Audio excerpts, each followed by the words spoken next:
그 정도로 자신이 없다는 거 같아. 그럼 내가 볼 때 너 1등 가능성 있는데. 좀 1등? 결과 나의 바로 나한테 얘기 좀 해줘. 자, 봅시다. 이거 혹시 그건 기억나? 이거 가 지문이랑 나 지문이 있는데 얘네 둘 똑같은 얘기하고 있다는 거. 가 지문에 나오는 내용이 뭐였냐면 법모델 3개 있었어요. 자유주의적 법모델이 있었고 사회복지국가적 법모델이 있었고 세 번째로 절차주의적 법모델이 있었거든. 그리고 그 3개 법모델이 나에 적용되어 있다는 거 혹시 읽으면서 느꼈어? 그것조차 기억 안 나? 읽으면 기억나지 않을까요? 얘네 두 개 같은 얘기하고 있는 겁니다. 근데 대체로 대부분 현역들이 그때 당시에 가 지문 있고 나 지문 있고 야 이거 두 개 똑같은 얘기 하는 거잖아 했을 때 애들이 에? 하는 애들이 되게 많았어. 생각을 안 하고 있는 거야. 볼게요. 자, 근대 국가는 시민의 생명과 재산을 보호하는 것을 1차적인 존립 이유로 삼았습니다. 최소한의 금지 행위만을 법으로 정하고요. 이를 위반하는 경우에만 개입함으로써 시민의 자유를 최대한 보장하고자 했대요. 이러한 목적이 반영된 자유주의적 법모델이라고 되어 있으니까 자유주의적 법모델은 무엇을 최대한 지킨다? 시민의 자유를 최대한 지킨다. 했는데 네가 적어놓은 거 없어? 아예 없어? 맞지. 이렇게 별로 없어. 자, 자유주의적 법모델. 시민의 자유를 최대한 지키는 거야. 위반하는 경우에 어떤 법을 위반하는 경우에만 개입하는 거야. 그러나 이 모델은 자유를 실질적으로 누릴 사회 경제적 조건이 모두에게 동등하게 주어지지 않은 상황에서 갈등이나 분쟁에 대처하는 데 한계가 있었다는 거야. 그럼 그 말이 무슨 말인데? 사람들이 타고나기를 다 평등하게 타고난다는 얘기야? 아니라는 얘기야. 타고나는 게 불평등하게 타고나니까 모두가 다 똑같은 자유를 누릴 수 있다 없다? 없게 되는 거야. 그래서 시민의 자유를 최대한 누릴 수 있게 하면 그게 가장 평등한 건 줄 알았는데 사실은 아니었던 거야. 그러다 보니까 이를 보완할 목적으로 등장한 것이 사회복지국가적 법모델이라는 거죠. 그래서 이 모델에서는 법이 삶의 세계에 더 깊숙이 개입한답니다. 사회복지국가적 법모델 더 깊숙이 개입해요. 그래서 개인의 권리 보장뿐만 아니라 주거, 노동, 환경 등의 영역에서도 평등과 연대의 가치를 구현하기 위한 제도의 구축 및 관리도 법의 역할이 되는 거야. 사회복지국가적 법모델이 평등과 연대까지도 생각을 하는 거죠. 그래서 그 역할 수행에 필요한 의무 규정들이 늘어나게 됩니다. 가령 대기환경보전법은 오염물질의 배출을 규제하는 대기환경관리체계의 기능을 강화함으로써 깨끗한 환경에서 살 시민의 권리를 실현하기 위한 공적 토대를 만들고자 합니다. 자, 그런데 법적 규제가 과도할 경우 삶의 세계를 구성해온 고유한 직업 윤리 등 문화적, 도덕적 규범이 강행적 성격을 띤 법규범에 의해서 침범당하는 얘네들이 법규범에 의해서 침범당하는 경우가 생긴답니다. 그러면 이로써 사회 각 영역의 자율적 조절 기능이 훼손된대요. 자, 침범당하면 어떻게 된다? 자율적 조절 기능이 훼손되고 사회의 통합이 법에 의해서 와해된답니다. 자, 여기까지 읽었을 때 우리가 일상적으로 생각할 수 있는 상황 그냥 아무거나 떠올려가지고 한번 적용시켜보면 돼. 문화적 도덕적 규범, 그러니까 법으로 꼭 정해져 있지는 않지만 우리가 도덕적으로 지키고 있는 일상생활에 아주 사소한 거. 예를 들어서 친구한테 지우개를 빌릴 거야. 친구한테 지우개를 빌리는데 만약에 법적 규제가 과도할 경우에는 이런 도덕적 규범도 침범당하는 거야. 법규범에 의해서. 지우개를 빌리는데 혹시 그게 법적으로 혹시 규정이 정해져 있어? 그러진 않잖아. 뭐 지우개 빌리고 적당히 쓰고 나면은 원래 주인한테 돌려줘야 되잖아. 그건 뭔데? 법이 아니라 도덕이잖아. 맞죠? 근데 이 도덕적 규범이 법적 규제가 과도해지면 어떻게 되는 거야? 법규범에 의해서 침해 나가는 거야. 사실은 지우개를 빌리고 갚아주는 건 그냥 도덕적으로도 충분히 해결할 수 있는 일인데 법으로 다 정해져 있다는 거지. 지우개를 빌릴 때 30초 이내로 갖다 주어야 한다. 그걸 위반할 시 10만 원의 과태료가 부과된다. 이런 식으로 법으로 정해지는 거야. 쓸데없는 것들까지 다 도덕으로 할 수 있는데 그러면 도덕으로서 해결할 수 있는 자율적 조절 기능이 전부 어떻게 되겠어? 훼손되게 되겠지. 그럼 그럴수록 공동체는 어떻게 될까요? 갈등 상황에서 법적 해결에 의존하게 됩니다. 30초 안에 지우개 안 돌려주면 어떻게 되는 거야? 야, 법대로 해. 일단 재판 가자. 이렇게 되는 거야. 규제에 대한 요구량이 증가하면 법의 수행 능력은 한계에 부딪힙니다. 지우개 때문에 재판 간다고 생각해봐. 법원이 100개가 더 있어도 부족하겠지. 문제가 발생할 때 법은 마지막 수단이어야 한다 등 근대법의 기본 원리가 유지되기도 어렵게 됩니다. 결국 법의 규범 구조가 균열된 상태에서 법으로 문제를 해결해야 한다는 당위만 남게 되는 거지. 야, 무조건 법대로 해. 이렇게 되는 거죠. 그로 인해 법 규범이 삶의 세계에 점점 더 깊숙이 개입하게 될 거야. 지우개 빌리는 것도 법으로 정해져 있으면 연필 빌리는 거, 볼펜 빌리는 거 전부 다 법으로 규정돼야 되잖아. 사회의 자율적 조절 기능이 망가지게 되죠. 이러한 악순환을 방지하면서 사회복지 체계를 보완하고자 등장한 것이 바로 뭐다? 절차주의적 법 모델이다.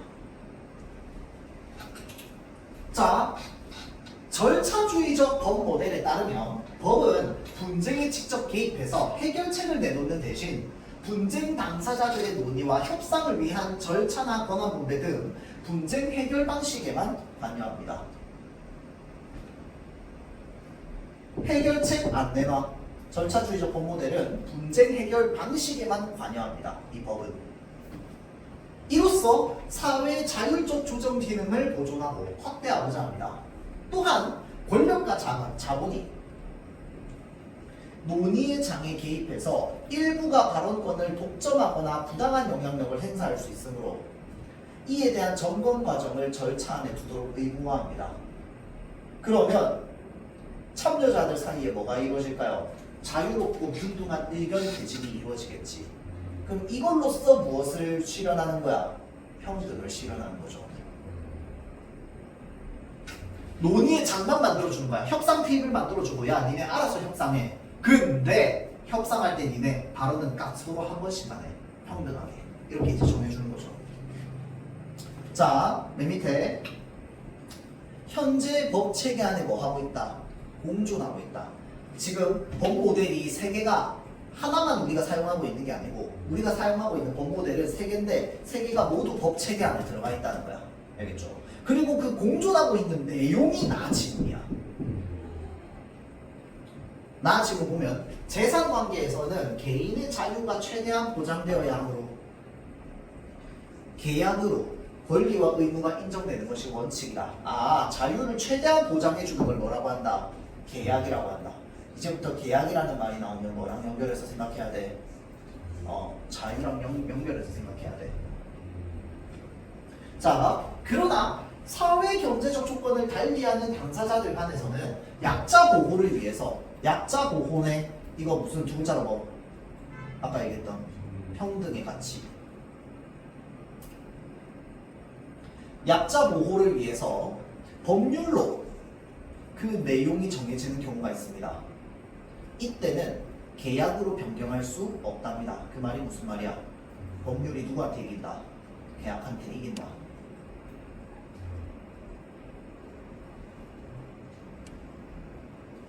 어떠한 경우에서 아까 뭐였어? 약자 보호였잖아.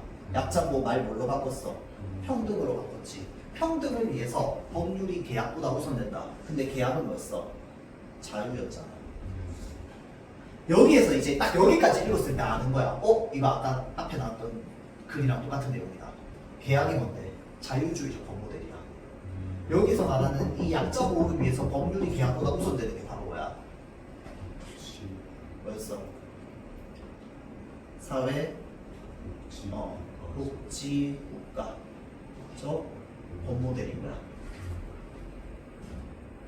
자, 다음 임대차의 경우 그 내용은 계약으로 정해지는 게 원칙이지만 임대차, 계약, 원칙, 자유주의적이지.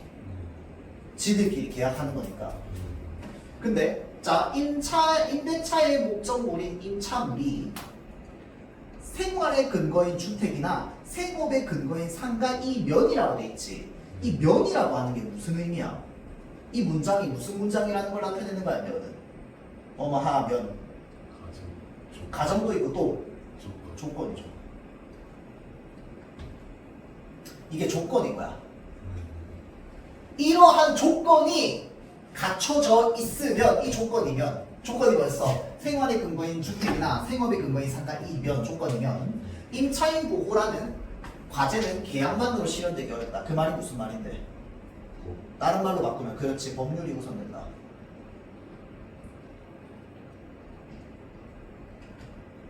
이 조건이 갖춰지면 생활의 근거인 주택이나 생업의 근거인 상가이면이라는 조건이 갖춰지면 뭐가 된다? 법률이 우선된다고. 그래서 주택임대차보호법, 상가 건물임대차보호법 이게 뭐야? 이 조건에 해당하는 내용인 거죠. N은 계약보다 우선되게 적용되는 제도 법률이죠. 사회복지지국가적 법무대랑 비슷하게. 자, 그 법률이 마련되어 있답니다. 예컨대 계약으로 임대차 기간을 이 법률에 규정된 최단 존속 기간보다 짧게 정했더라도 임차인에게는 최단 존속 기간만큼 기간이 보장된답니다. 근데 글 끝까지 다 읽어봐도 이 기간이 언제까지인지는 안 나와 있어. 뭐가 중요한 거야? 임차인에게 보장된다는 내용이 중요한 거야. 임차인을 뭐라고 얘기할 건데? 약자라고 얘기하겠지. 임차인이 세입자잖아. 임대인이 집주인이고 상대적으로 약자란 말이야. 약자에게 어떠한 기간이 보장된다고. 한편 임대차 계약이 종료되기 전에 일정 기간 내에 임대인이나 임차인이 계약 갱신 여부에 대한 의사를 표시할 수 있습니다. 이 기간 내에 임대인이 임대차 종료를 요구한 경우, 그게 무슨 말이야? 집주인이 세입자 보고 나가라고 하는 경우, 임차인이 갱신 요구권을 행사하면 임대차 종료 예정일로부터 최단 존속 기간만큼 임대차가 어떻게 된다? 연장되는 거야. 이게 뭐야? 아까 보장되는 내용이지. 임대인이 임대차 종료를 요구한 경우. 근데 여기 이 기간 내라고 돼 있잖아. 이 기간 내가 어디야? 임대차 계약 종료되기 전에 일정 기간 내. 그러니까 계약 종료 전에 집에서 나가라고 하는 경우에 임대차가 연장된다고, 보장된다고요. 갱신 요구권을 사용하면. 그래서 이러한 갱신 요구권은 임대차 기간이 정해져 있어야 인정됩니다. 정해져 있는 건 어디에 정해져 있는데? 계약서에 정해져 있겠지. 계약서에 임대차 기간이 정확하게 정해져 있어야지 저기 갱신 요구권이 인정된답니다. 단 임대인은 이 법들에 규정된 갱신 거절 사유를 증명해서 갱신을 거절함으로써 임대차를 종료시킬 수 있습니다. 거절 사유가 있으면 가능해. 갱신 요구권에 대한 거절 사유가 정확하게 있으면, 법적으로 인증 가능하면. 그럼 그게 바로 뭔데? 밑에 나와 있는데 임대인이 임차물인 주택에 실거주하는 경우입니다. 그래서 실제로 전세 계약하면 우리가 보통 전세 계약 어느 정도 합니까? 보통 2년이에요. 2년이 이거는 누가 정해놓은 건 아니고 암묵적으로 그렇게 어느 정도 정해져 있어. 왜 그러냐면 최단 존속 기간이 2년이거든. 그러니까 2년보다 짧게 전세를 계약 설정해 놓잖아. 임차인이 세입자가 어차피 저희 2년까지 버틸 건데요 라고 하면 집주인이 어떻게 할 수가 없으니까 웬만하면 2년으로 정해져야 되니까 어차피 최단 존속 기간이 2년이라서 그래서 1년짜리 전세 계약을 해도 내가 나가기 싫잖아. 저 갱신 요구권 이러면 2년까지 버틸 수 있어. 그러니까 그냥 전세 계약을 다 2년으로 정해놓는 거야. 자, 근데 가끔씩 전세 2년이 다 안 끝났는데 집주인이 나가라고 하는 경우가 있어요. 그럴 때 우리가 이제 드라마나 이런 데 보면 나오는데 대체로 집주인이 세입자한테 찾아가가지고 뭐라고 얘기합니까? 사실 내 아들이 미국에 유학을 가 있었는데 이제 돌아와야 되는데 살지가 없다. 이제 여기서 살 거다. 실거주를 이제 핑계로 나가라고 하는 거지. 보통 이제 고를 때 이제 나가라고 많이 합니다. 이제 일상생활하면 나중에 네가 서울 가서 살다 보면 이런 경우 생길 수도 있어요. 그럼 아마 한 몇 개월 기간 이렇게 줄 거야. 그 안에 이제 정리하고 나가야 돼요. 자, 다음 주택이나 상가 임대차에서도 법이 아니라 계약으로 재산관계가 정해지는 경우가 있습니다. 임차인이 임차물을 사용할 권리가 소멸했거나 임차인이 경제력이 충분하면 임차인을 보호할 필요가 없습니다. 경제력이 충분하면 뭘로 바꾸면 좋을까요? 약자가 아니면. 그렇지. 임차인이 약자가 아닌 경우가 있어. 아주 특수한 경우에 극단적인 예시를 들어보자. 내가 집주인이야.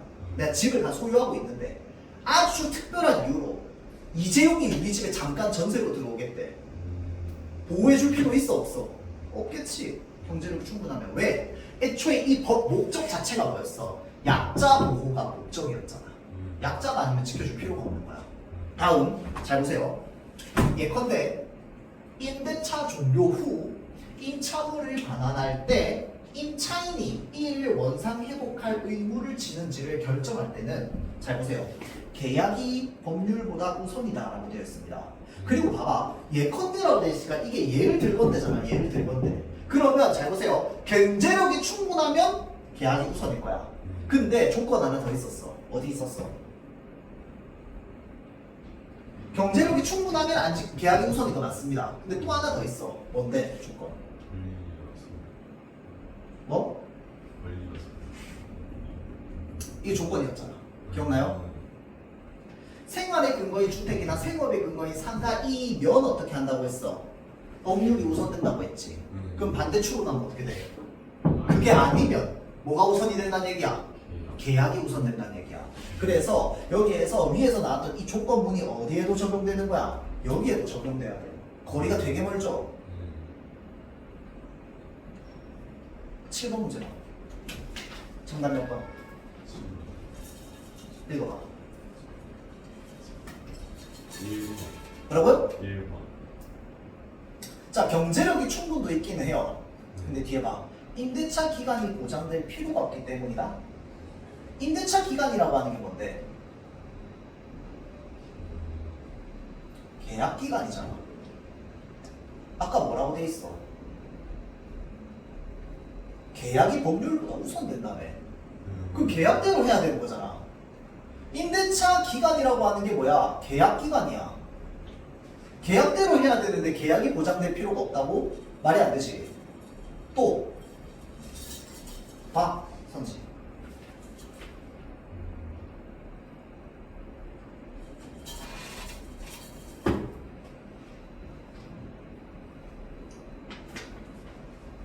아니 선지만 봐. 응. 가가 움직이고. 아, 가 읽어봐. 계약이 법률보다 우선된다는 얘기야. 계약이 우선되는 이유.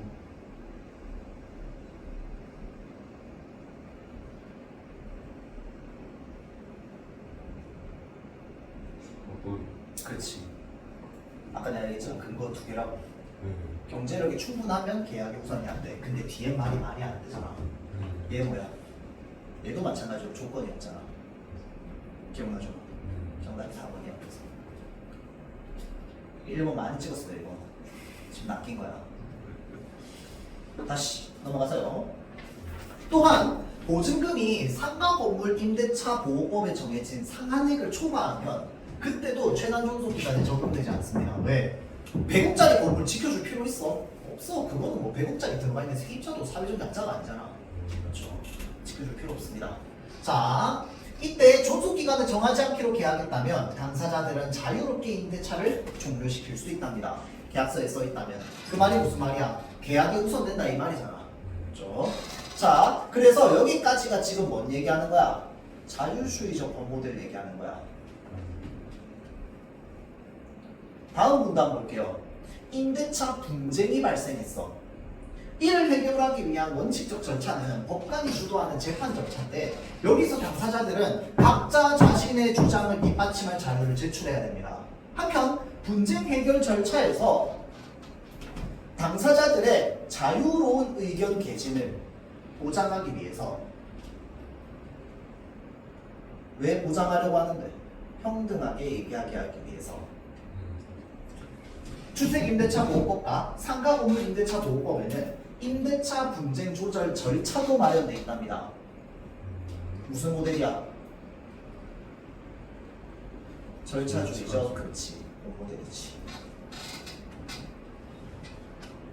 이때 조정 절차를 주관하는 조정위원회가 당사자를 위해서 자료를 수집해 줄 수도 있답니다. 그러나 임대차 분쟁 조절 절차는 당사자들이 분쟁 해결을 위해서 이 절차를 따르기로 뭐 해야? 합의해야 시작되며 합의가 이루어지지 않으면 재판 절차를 따라야 됩니다. 자, 그러면 자료 수집은 뭐 해야 가능하다? 합의해야 가능하다는 얘기겠죠. 뒤에 8번 선지 정답 몇 번?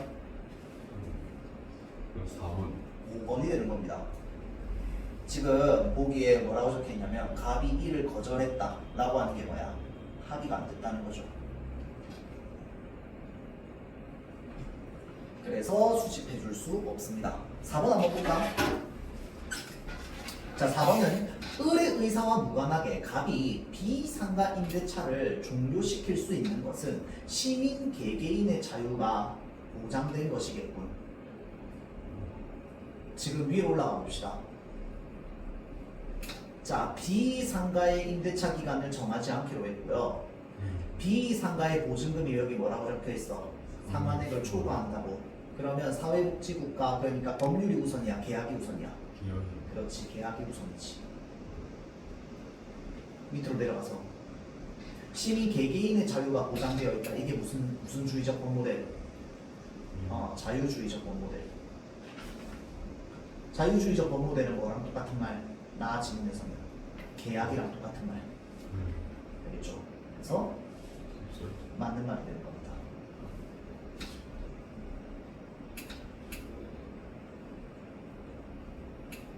자, 2번도 보자. 갱신 요구권을 행사한다. 이게 뭐였어? 평등과 연대의 가치를 실현한다. 갱신 요구권이라고 하는 게 저기 사회복지국가적 법모델 문단에 있는 거 있잖아. 이해되죠? 연결. 이게 지금 가 지문이랑 나 지문을 똑같이 연결해가지고 읽어야 되는 게 필요했던 거야. 이 지문은. 알겠죠? 자, 다음 6번의 정답 몇 번일까요? 틀렸을 것 같아? 지금 다 틀려거든. 그게 몇 번인데? 좀 하겠죠. 아니 그냥 봐 아이씨. 그럼 네가 체크한 답만 봐. 나 시간 너무 어. 많네.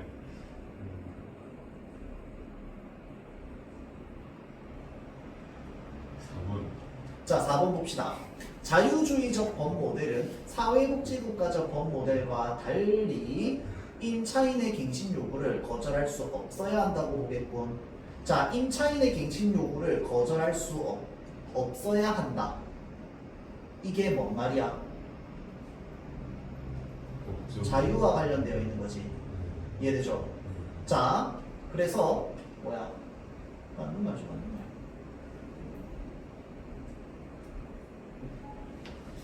지금 맞는 말이에요? 잠깐만. 자유주의적 법 모델은 사회복지국가적 법 모델과 달리. 아, 미안.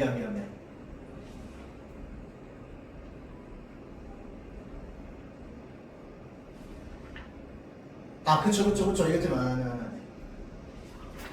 임차인의 갱신 요구를 임대인이 거절할 수 없어야 한다고 보겠군. 미안. 자, 임차인의 갱신 요구를 임대인이 거절할 수 없어야 된다는 건 자유주의가 아니고 뭐였어? 사회복지국가적이었죠.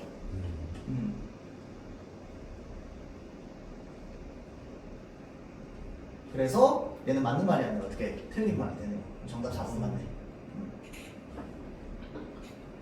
자, 다음 5번 정답 몇 번입니까? 이 기억은 이제 이러한 악순환이었어. 사회복지국가적 법모델의 악순환. 3번. 그쵸. 이전에는 법적 규제를 통해서 해결하지 않던 문제. 아까 내가 예시로 들었던 지우개 빌리고 갚는 거 법적 규제로 안 했잖아. 근데 사회복지국가적 법모델만 있으면 어떻게 돼? 지우개 빌리고 갚는 것도 전부 법으로 해결해야 돼. 그렇죠? 3번. 그 다음 4번의 정답.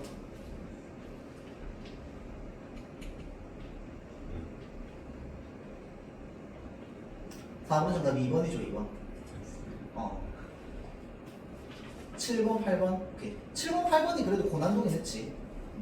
7번은 사실 1사가 헷갈리는데 요거를 보고 4번을 찍어서 맞힌 학생도 왠지 설명 못하는 게 거의 대부분이었습니다. 왜 설명을 못하냐면 이 문제가 나한테 물어보는 의도가 뭔지를 몰라서 그런 거야. 느낌상 찍었는데 4번을. 왜냐면 얘는 뒷말이 말이 안 된다고 생각해서. 알겠죠? 이것까지 알아야 돼. 자, 그래서 여기까지 하고요. 그 다음에 문법 들어갑시다.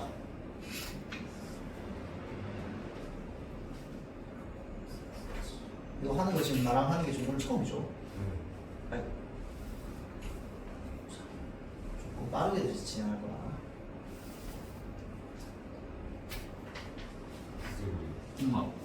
광학이 오시라 했어요. 한번 봐. 7월 마지막 주. 다음 주 아니죠? 아, 아니야, 다 다음 주일걸? 그렇죠. 다음 주에 뭐예요? 왜? 놀러 가요. 이런 씨. 그럼 다음 주, 다 다음 주 2주 빠지네. 그럼 7월달 이거 한 번밖에 안 하는 거잖아.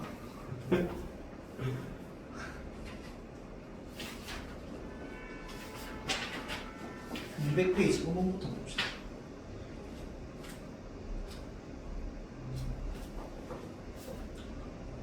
너네 작년에 음원부터 해가지고 쭉 그 문법 쫙 할 때 되게 진짜 막 옛날에 만들어진 프린트 같은 걸로 막 해가지고 배웠잖아. 왜 그런지 알아? 그 선생님이 그냥 매년 똑같이 그거 가지고만 가르치는 것 같더라. 밑에 1학년 똑같은 프린트 가지고 똑같이 배우고 있더라. 심지어 시험 범위까지 똑같았어요. 저기 너네가 저기 의문의 변동 4개 교체 탈락 첨가 추격 중에서 1학년 1학기 중간고사가 어디까지였냐면 교체까지만 시험 범위였거든.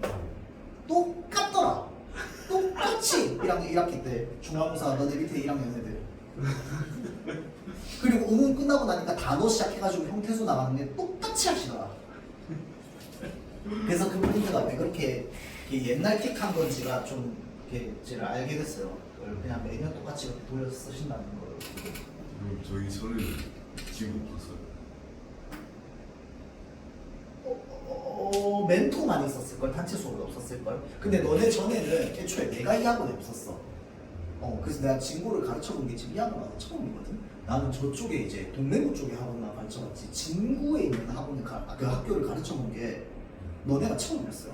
그래서 사실 진여고, 양정고, 너네 학교 이렇게 3개를 나는 다 처음 해봐. 부산 진구에 있는 학교 자체는 처음 해봐.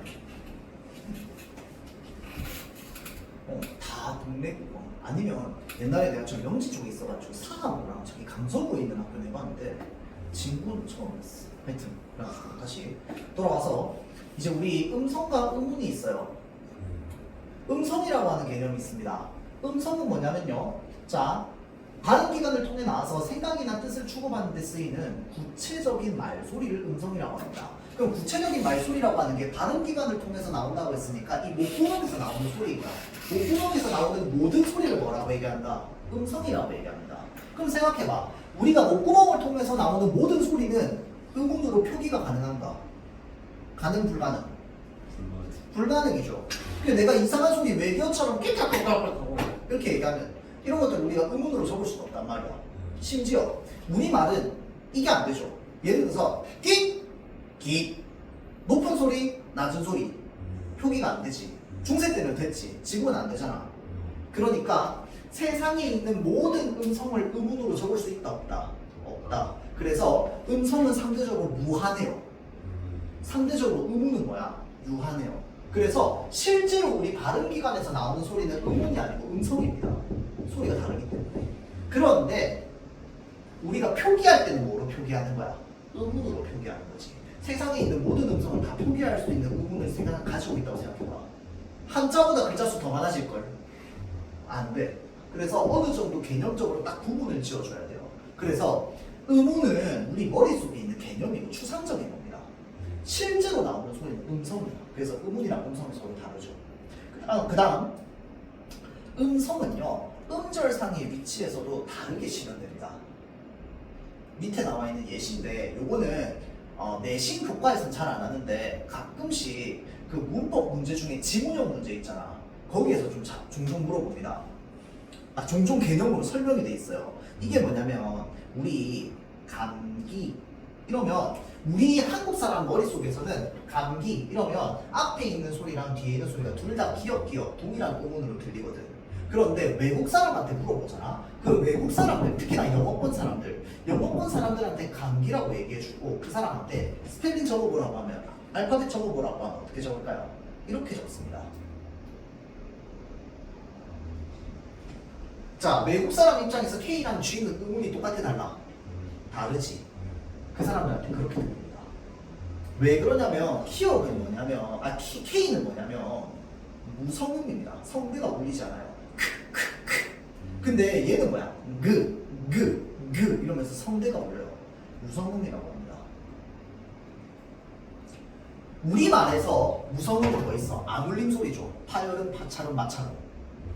유성음은 뭐냐면 유음, 비음, 울림 소리죠. 근데 이 영어권에서는 이런 애들도 다 성대가 울리는 소리라고 봅니다. 그래서 우리는 기역 이렇게 되어 있으면 얘네들이 전부 파열음이잖아. 그래서 안 울림 소리처럼 들리지만 사실은 미음 뒤에서 기역이 발음되기 때문에 감 하면서 이 울리는 소리가 하면서 울리는 소리가 다음 기역에도 영향을 주는 거야. 그래서 상대적으로 얘는 비음처럼 들려요. 그래서 성대가 울리고요. 대신에 얘는 처음 소리 나는 거잖아. 입을 닫고 있다가 감 이러는 거잖아. 그러니까 성대가 울릴 일이 없이 바로 감 이렇게 되는 것처럼 들리는 거야. 그래서 상대적으로 무성음에 가깝게 들리는 거야. 우리는 똑같이 들리는데 비슷한 것도 뭐 있냐면 마마 이렇게 돼 있으면 우리나라 사람 입장에서 들릴 때 마마라고 하는 걸 알파벳으로 적으면 뭐라고 적겠어? MAMA라고 적겠지. 근데 영어권 사람들한테 실제로 마마 우리가 발음하는 마마를 듣고 적어보라고 하면 그 사람들은 뭐라고 적을까요? 이렇게 적습니다. 왜 그러냐면 처음에 나오는 이 미음 소리가 뭐처럼 들리냐면 파열음처럼 들리는 거야. 얘는 우리말로 적으면 어떻게 돼? 마마 이렇게 될 거 아니야. 얘는 뭐야? 비음이잖아. 얘는 뭐야? 파열음이잖아. 파열음의 뜻이 뭐예요? 공기가 나올 때 막혀있던 공기의 통로를 터뜨리면서 내는 소리를 우리가 파열음이라고 하잖아. 근데 우리가 얘가 왜 이렇게 되냐면 한국 사람들 입장에서 우리가 사람들이 일상생활할 때 입을 닫고 있어 열고 있어? 닫고 있잖아. 그러면 그 상태에서 마를 발음하면 어떻게 돼? 마 이렇게 될 거 아니야. 공기가 막혀있던 통로를 순간적으로 팡 열면서 나가는 것처럼 들리는 거야. 그래서 걔네 입장에서는 파열음처럼 들리는 거야. 그럼 영어권에 있는 사람들이 얘는 어떻게 발음하는데? 애초에 발음할 때부터 공기를 코로 올려. 그래서 영어 듣기 할 때 보면 어떤 식으로 발음해요? 마마 이러잖아. 마마야, 마마야, 마마. 그래서 애초에 뭐야? 마마라고 하면서 공기를 코로 올려 보내면서 보내야 마마라고 해서 M처럼 들리는 거야. 그냥 우리가 한국 사람처럼 마마 이러면은 뭐처럼 들리냐면 마마처럼 들립니다. 공기를 코로 안 올려 보냈기 때문에.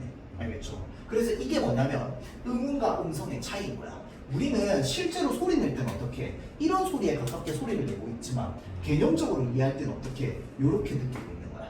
알겠죠? 그래서 이게 이제 음성과 음운의 차이입니다. 그래서 이런 현상을 뭐라고 하냐면 비음인데 처음에 나는 소리 비음을 비음처럼 발음 안 한다고 해서 탈비음화 현상이라고도 얘기해요. 이런 건 이제 저기 나중에 저 공무원 하거나 아나운서 하거나 하면 이제 그때 배우게 되는 거긴 하지만 대학 가서 근데 이제 지문형으로 설명이 적혀서 나올 수는 있어.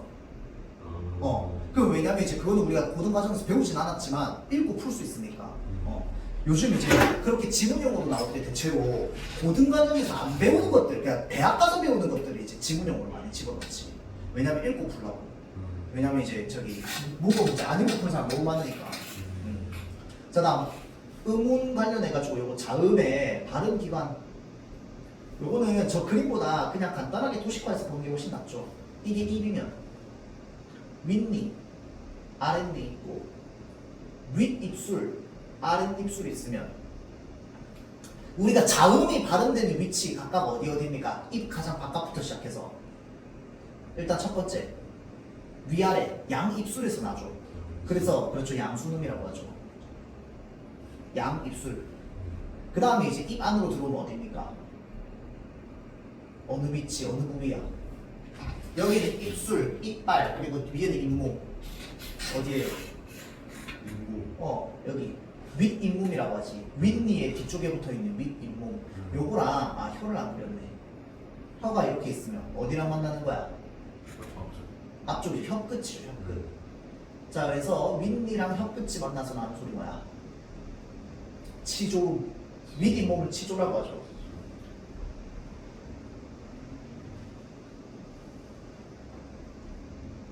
자, 그래서 가장 바깥에 있는 입술부터 해서 양입술, 그 다음에 한 칸 안으로 들어와서 이제 윗니 바로 뒤쪽에 있는 윗잇몸 치조랑 만나고요. 그 다음 이제 뒤로 올라오면은 이제 여기 어디야? 거북이 등딱지처럼 딱딱한 입천장 있죠. 여기랑 어디가 만납니까? 혓바닥이랑 만나죠. 자, 그래서 딱딱한 입천장이라고 해서 입천장을 한자로 우리가 구개라고 한단 말이야.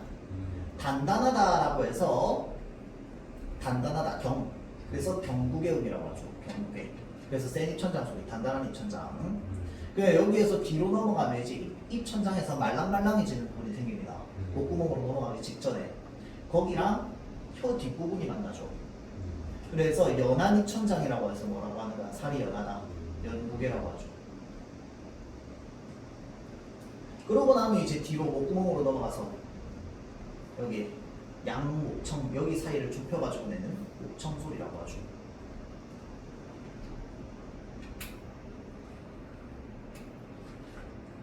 자, 다음 넘어가서요. 이제 음운 봅시다. 페이지 빨리빨리 넘어갈 거야. 자, 음운은요 뜻이 뭐였습니까? 말의 뜻을 구별해주는 소리의 가장 작은 단위를 음운이라고 합니다. 그래서 얘는 뜻을 구별해주는 거기 때문에 무엇의 자질을 가지고 있다 얘기한다? 변별의 자질을 가지고 있다라고 얘기합니다. 자, 그리고 밑으로 내려가서 요거 음성과 음운의 차이 있죠. 음성은 아까 구체적인 소리라고 했고 음운은 뭐 관념적이고 추상적인 소리입니다. 그래서 세 번째 보면은 자, 음성은요 변별의 기준이 되지 못하고요. 음운은 변별의 기준이 될 수 있습니다. 자, 그 다음 음운 맨 밑에 특정한 국어의 음운 체계와 밀접한 관계를 가집니다. 이게 무슨 말이냐면 나라마다 음운은 다르고 음운의 개수도 다르지. 나라마다, 국가마다, 문화마다 다르죠. 그러니까 뭐 대표적으로 이런 것들이 있죠. 영어권으로 우리가 보자면 V, 그 다음에 F 이런 거. 얘를 실제로 우리가 한국말로 한국 음운으로 발음하면 예를 들어서 이런 글자가 있으면 우리 한국말로 적으면 뭐라고 적을 수밖에 없어? 바이브. 근데 얘 바이브 맞냐고? 아니야. 얘는 파열음이잖아. 근데 얘는 뭐야? 마찰음이거든. 그래서 우리말의 비읍에 해당하는 마찰음은 없거든. 그러니까 표기할 때 뭐로 할 수밖에 없어? 비읍으로 표기할 수밖에 없어. 근데 마는 아니야. 왜냐면 마는 파열음이니까. 그렇죠? 파열음은 이 비잖아. V가 아니고. 얘도 마찬가지죠. 얘도 마찰음인데 얘는 나타낼 마찰음이 없으니까 어떻게 적는 거야? 피읍으로 적지. 근데 사실 피읍은 뭐야? 파열음이거든. 그래서 달라. 그래서 그 특정한 국어에 해당 음운이 있느냐 없느냐에 따라서 달라지는 거야. 음운이라고 하는 거. 알겠죠? 근데 음성은 다르지. 우리 한국 사람이지만 바이브라고 하면서 영어식으로 발음할 수 있잖아. 그렇죠? 자, 다음 최소 대립상. 자, 단어를 구성하고 있는 나머지 요소는 모두 같고 오직 한 가지 요소에 의해서만 의미가 구별되는 것을 우리가 뭐라고 합니까? 최소 대립. 그리고 그 쌍을 쌍이라고 하죠. 최소 대립상. 자, 최소 대립상의 조건 세 가지 좀 적어봅시다. 일단 첫 번째는 뭐냐면 소리가 기준입니다.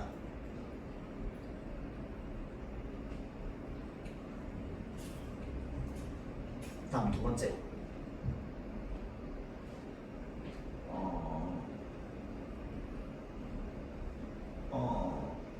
전체 음운 수가 동일해야 됩니다. 다음 세 번째.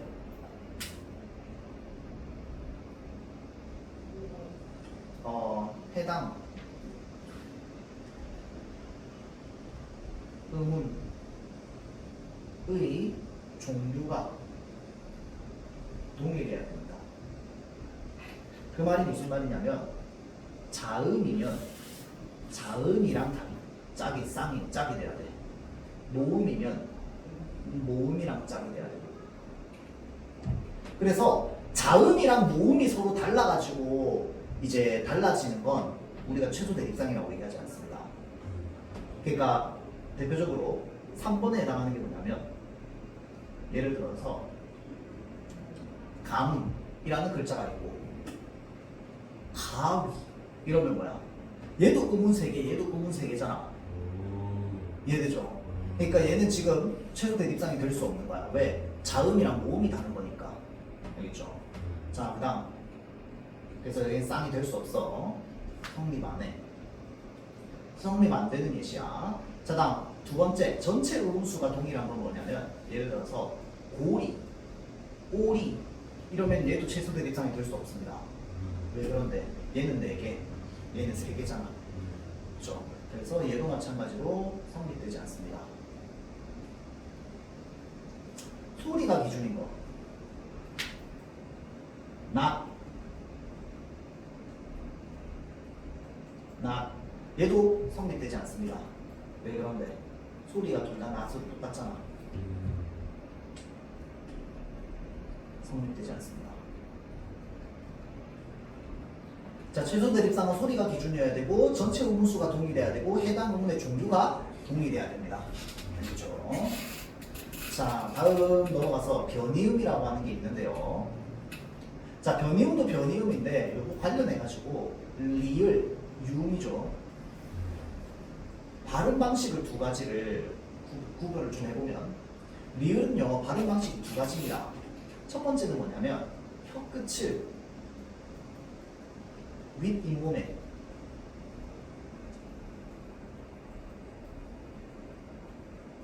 대었다가 떼면서 내는 소리를 리을로 발음하죠. 예를 들어서 라, 라, 라. 얘를 반복적으로 발음하면 어떻게 돼? 라라라라라라라.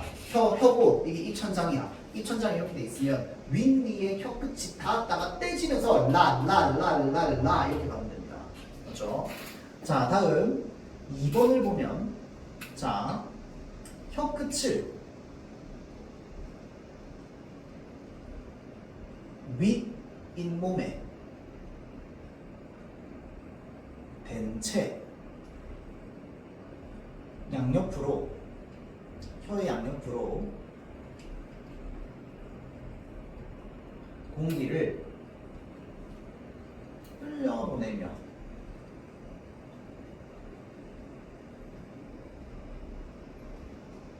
내는 소리가 있어요.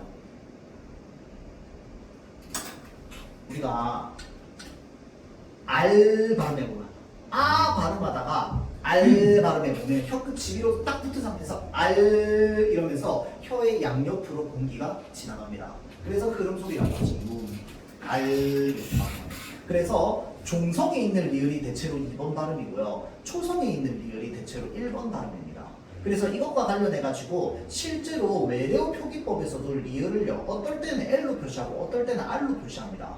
요거는 의문의 변동 파트는 아니고요. 저기 외래어 표기법 파트거든.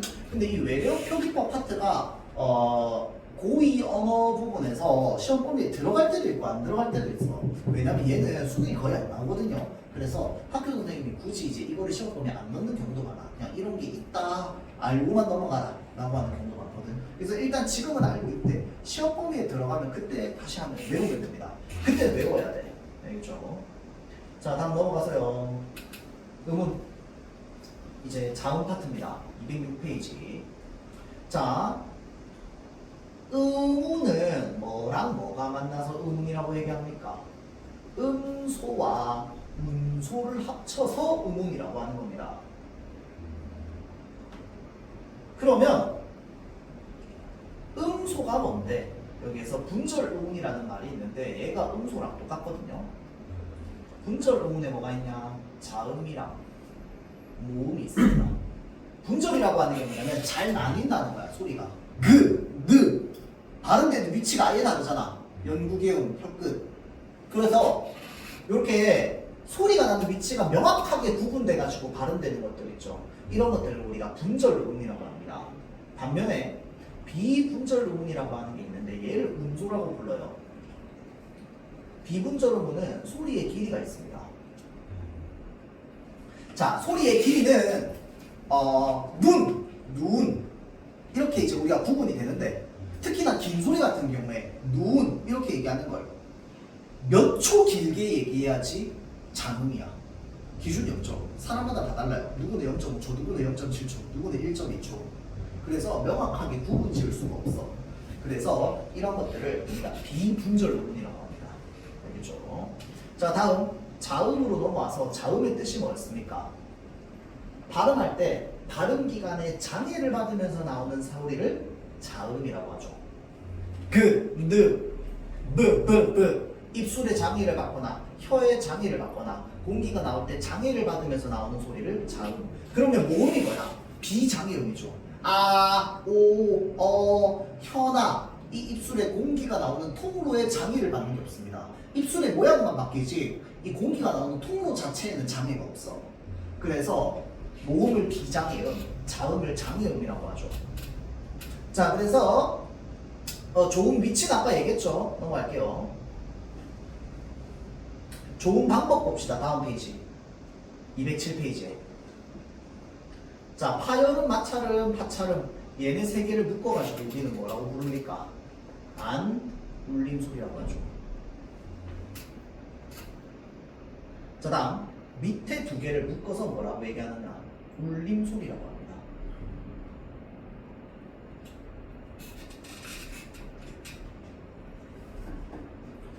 자, 그래서 파열음, 마찰음, 파찰음 얘네들도 뜻 읽으면 바로 딱 보자마자 아, 이거 파열음 이 정도는 알아야 되겠지. 그렇죠? 파열음은 공기가 나오는 통로를 막았다가 일시에 팡 하고 터뜨리면서 내는 소리를 파열음. 마찰음은 공기가 나오는 통로를 좁혀가지고 마찰시키면서 내는 소리. 그래서 마찰음은 공기가 나오는 통로를 한 번도 막은 적이 없죠. 스흐 스흐 스흐 이렇게 발음하면 공기가 나오는 통로를 좁히기만 하지 막진 않습니다. 파찰음 같은 경우에 뭐였어요? 공기가 나오는 통로를 막았다가 틈을 조금 열어서 마찰시키면서 내는 소리를 파찰음이라고 하죠. 자, 다음 밑으로 내려가서 소리의 세기의 분류. 예사소리, 된소리, 겨센소리 얘네들 우리가 한자로 뭐라고 합니까? 평음, 경음, 격음이라고 하죠.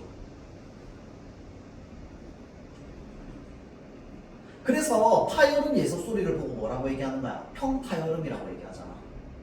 그리고 음절 끝소리 규칙을 평파열음화라고도 얘기하지. 자, 다음 모음입니다. 모음은 아까 얘기했듯이 비장애음입니다. 그렇죠? 장애를 받지 않고 나오는 소리. 그래서 모음은 우리가 종류가 두 개가 있죠. 단모음이 있고 이중모음이 있습니다. 자, 그래서 단모음은 뭐였어요? 발음하는 동안 입술이나 혀의 위치가 달라지지 않는 모음을 단모음이라고 하죠.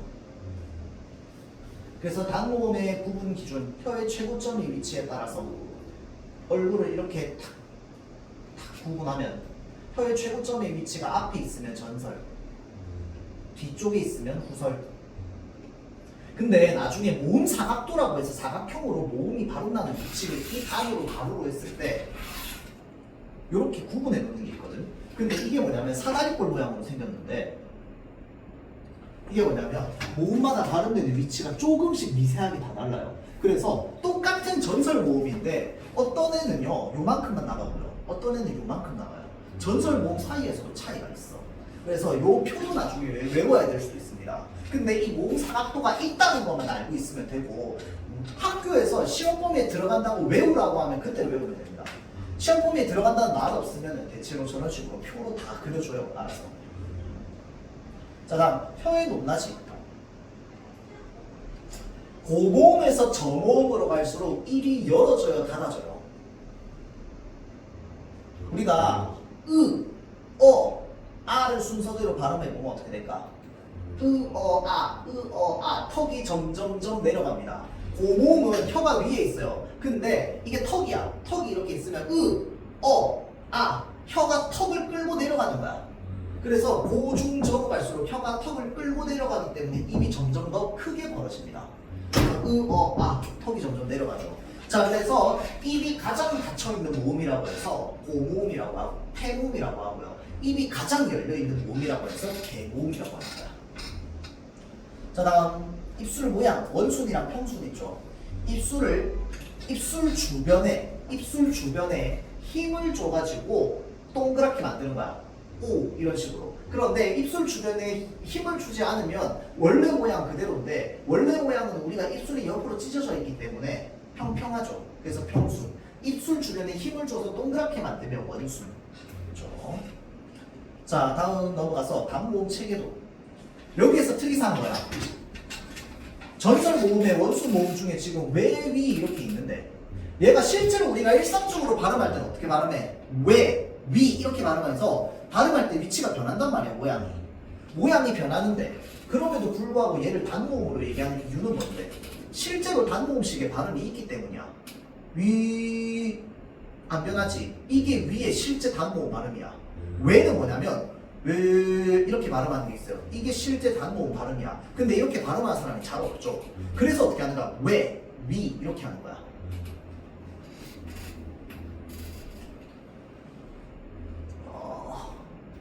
거기에서 자주 나온다.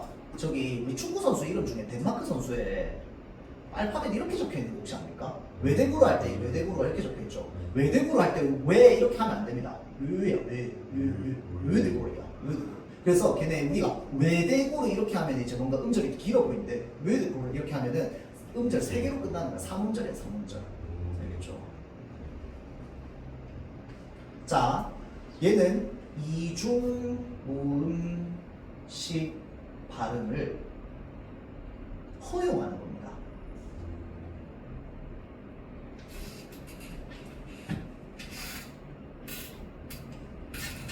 그래서 이중모음식 발음을 허용한다는 거는 자, 이 왜 소리가 있는데 얘는 단모음으로 발음하면 이렇게 돼요. 그런데 얘를 이중모음식으로 발음하면 어떻게 됩니까? 왜 이렇게 되고 왜. 그래서 참외 같은 경우에 발음하는 방식이 차뇌가 있고요. 그 다음에 차뇌가 있는 거야. 근데 그러면 위 같은 경우에는 이중모음식의 발음을 어떻게 표기하는데 얘는 뭐야? 위 이거겠지. 이중모음식 발음은 한국말로 표기할 수가 없습니다. 없어 실제로. 우리가 위 이렇게 발음하는 걸 다른 이중모음으로 발음하는 게 있어? 없잖아. 그래서 어떻게 발음해야 돼? 표기하냐? 보통 이렇게 합니다. 반모음 W에다 E가 붙어있는 형태. 그래서 대체로 이제 표기를 잘 안 하죠. 발음 기호안에서. 그래서 다시 돌아와서 원래 수능 특강에 있는 문제인데 생각해봐. 우리의 이중모음은 총 몇 개야? 그렇지. 우리의 이중모음은 총 11개야. 그런데 실제로 발음되는 이중모음의 개수는 몇 개인 거야 그러면? 얘네까지 포함해야 되잖아. 그렇지. 12개지. 왜? 얘는 포함이 중복이니까. 그게 이제 문제로 나와 있었어요. 이제 그럼 선지에 뭐도 있겠어? 13개도 있겠지. 얘를 중복시키냐 안 시키냐. 그렇죠. 오케이. 자, 그리고 이중모음 같은 경우에는 뭐 때문에 이중모음이 식의 발음이 된다.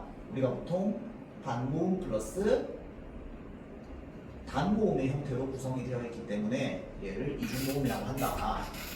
자, 그래서 야를 발음하려면 어떻게 해야 되느냐? 일단 반모음 이, 이게 이제 이 발음 모양이죠. 그 상태에서 뭐 하는 거야? 아 발음을 빠르게 발음하면 어떻게 되는가? 이, 아, 이, 아, 이, 야 되는 거죠. 이, 야.